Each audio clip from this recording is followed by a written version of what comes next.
ఆ లైంగిక వేధింపుల గురించి, అక్కడ ప్రిన్సిపల్ గురించి, అతని ఆధ్వర్యంలో జరుగుతున్న కొన్ని అరాచకాల గురించి గొంతు ఇప్పినందుకు కక్షతో చేయలేదని ఎందుకు అనుకోవాలి?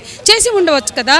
ఎందుకంటే అమ్మాయిలు లైంగిక వేధింపులకు వల్నరబుల్గా కనపడే వాళ్ళు డాక్టర్లైనా, నర్సులైనా, ఇంజనీర్లైనా ఎప్పుడైతే వాళ్ళు తమ సెక్షువాలిటీ మీద లేదా తమ మీద జరుగుతున్న లైంగిక దాడులకి వ్యతిరేకంగా గట్టి స్టాండ్ తీసుకుని నిలబడతారో అది కూడా భరించలేదు ఈ పేట్రియార్కల్ సొసైటీ.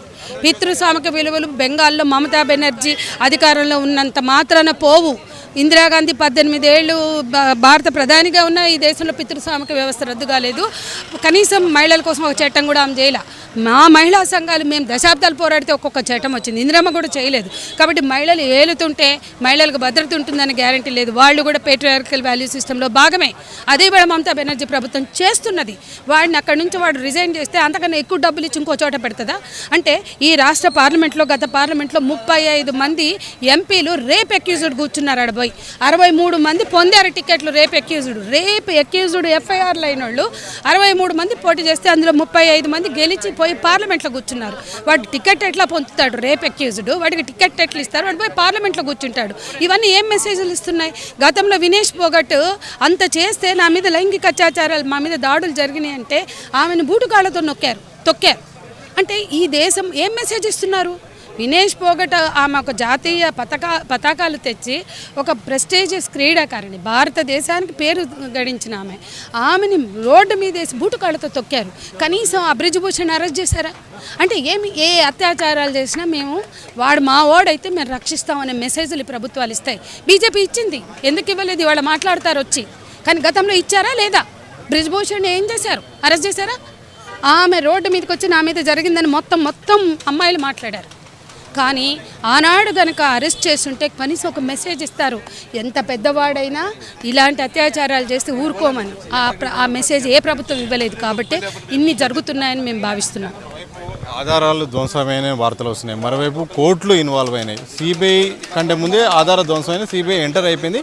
రాష్ట్ర ప్రభుత్వం మాత్రం సిబిఐకి అల్టిమేటం ఇచ్చింది. మీరు డిమాండ్ కూడా చేస్తుంది, మాకు సిబిఐ ఏదో ఒకటి చెప్పాలి, లేకపోతే నిరసన వ్యక్తం చేస్తానని మమతా బెనర్జీ అంటున్నారు. మీకు ఈ కేసు విషయంలో న్యాయం జరుగుతుంది, సత్వర న్యాయం జరుగుతుంది అనుకుంటారా?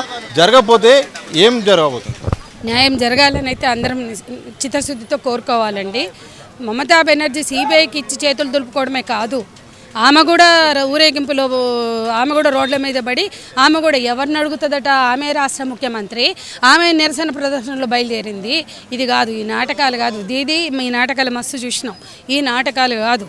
బీజేపీ వాళ్ళు దీన్ని పెద్ద ఇష్యూ చేసి వాళ్ళు ఇంకో డ్రామాలు మొదలెట్టారు. దీది కావచ్చు, లేకపోతే తృణమూలు కావచ్చు, లేదా బీజేపీ కావచ్చు. మీ నాటకాలు కాదు, కావాల్సింది మహిళల భద్రత. వీళ్ళ యూపీలో వరుస ఘటనలు జరిగినా మాట్లాడదు అక్కడ యూపీ ప్రభుత్వం. వీళ్ళు పక్కన బెంగాల్ కాబట్టి దాన్ని ఇష్యూ చేస్తారు. డర్టీ పాలిటిక్స్ ప్లే చేస్తున్నారు తప్ప వీళ్ళు ఎవ్వరికి మహిళల భద్రత అనేది కన్సర్న్ కాదు. కాబట్టి ఈ ఘటనలో అయినా వెత్తుతున్న దేశమంతా డాక్టర్లు 24 గంటలు సమ్మెకు దిగారు. ఈ విషయంలో అయినా ఆలోచించాలి. ఒక వైద్య విద్యార్థిని మీద జరిగిన దాడికి నిరసనగా దేశమంతా ఇన్ని నిరసనలు పెళ్ళిబొక్కితే ఇప్పుడైనా బాధ్యతగా ప్రభుత్వాలు ఆలోచిస్తాయి. ఉంది కేంద్రంలో బీజేపీ. వీళ్ళ డిమాండ్లన్నీ రాష్ట్ర ప్రభుత్వం చేసే డిమాండ్లు కాదు, వీళ్ళ డిమాండ్లన్నీ కేంద్ర ప్రభుత్వం నెరవేర్చాయి. కాబట్టి ప్రేమ ఉంటే బెంగాల్లో రాజకీయం చేయడం మానేసి చేయండి, డిమాండ్ వద్దంటలేము, మేమందరం కూడా చేస్తున్నాం.